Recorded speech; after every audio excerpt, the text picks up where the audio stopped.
വിശുദ്ധ പൗലോസ്ലിഹ തിമോത്തിയോസിന് എഴുതിയ ഒന്നാം ലേഖനം 6-ാം അധ്യായം 11 മുതൽ 16 വരെയുള്ള വാക്യങ്ങൾ.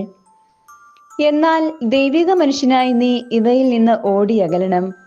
നീതി, ദൈവഭക്തി, വിശ്വാസം, സ്നേഹം, സ്ഥിരത, സൗമ്യത എന്നിവയെ ഉന്നം വയ്ക്കുക. വിശ്വാസത്തിന്റെ നല്ല പോരാട്ടം നടത്തുകയും നിത്യജീവനെ മുറുകെ പിടിക്കുകയും ചെയ്യുക. ഇതിലേക്കാണല്ലോ നീ വിളിക്കപ്പെട്ടിരിക്കുന്നത്. അനേകം സാക്ഷികളുടെ മുമ്പാകെ നീ ഇത് ദൃഢമായി ഏറ്റുപറഞ്ഞിട്ടുള്ളതാണല്ലോ. എല്ലാറ്റിനും ജീവൻ നൽകുന്ന ദൈവത്തിന്റെയും പന്തിയോസ് പീലാത്തോസിന്റെ മുമ്പിൽ സത്യത്തിന് സാക്ഷ്യം നൽകിയ യേശുക്രിസ്തുവിന്റെയും സന്നിധിയിൽ നിന്നോട് ഞാൻ കൽപ്പിക്കുന്നു, കർത്താവായ യേശുക്രിസ്തു പ്രത്യക്ഷപ്പെടുന്നതുവരെ പ്രമാണങ്ങളെല്ലാം നിഷ്കളങ്കമായും അന്യോന്യമായും നീ കാത്തു സൂക്ഷിക്കണം. വാഴ്ത്തപ്പെട്ടവനും ഏക പരമാധികാരിയും രാജാക്കന്മാരുടെ രാജാവും പ്രഭുക്കളുടെ പ്രഭുവുമായ ദൈവം യഥാകാലം ഇത് വെളിപ്പെടുത്തി തരും. അവിടുന്ന് മാത്രമാണ് മരണമില്ലാത്തവൻ. അപ്രാപ്യമായ പ്രകാശത്തിൽ വസിക്കുന്ന അവിടുത്തെ ഒരുവനും കണ്ടിട്ടില്ല, കാണുക സാധ്യവുമല്ല.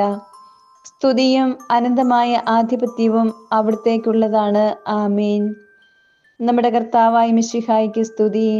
വിശുദ്ധ മത്തായി എഴുതിയ സുവിശേഷം അധ്യായം 16, 24 മുതൽ 27 വരെയുള്ള തിരുവചനങ്ങൾ. യേശു ശിഷ്യന്മാരോട് അരുളി ചെയ്തു, ആരെങ്കിലും എന്നെ അനുഗമിക്കാൻ ആഗ്രഹിക്കുന്നെങ്കിൽ അവൻ തന്നെ തന്നെ പരിത്യജിച്ച് തൻ്റെ കുരിശുമെടുത്ത് എന്നെ അനുഗമിക്കട്ടെ.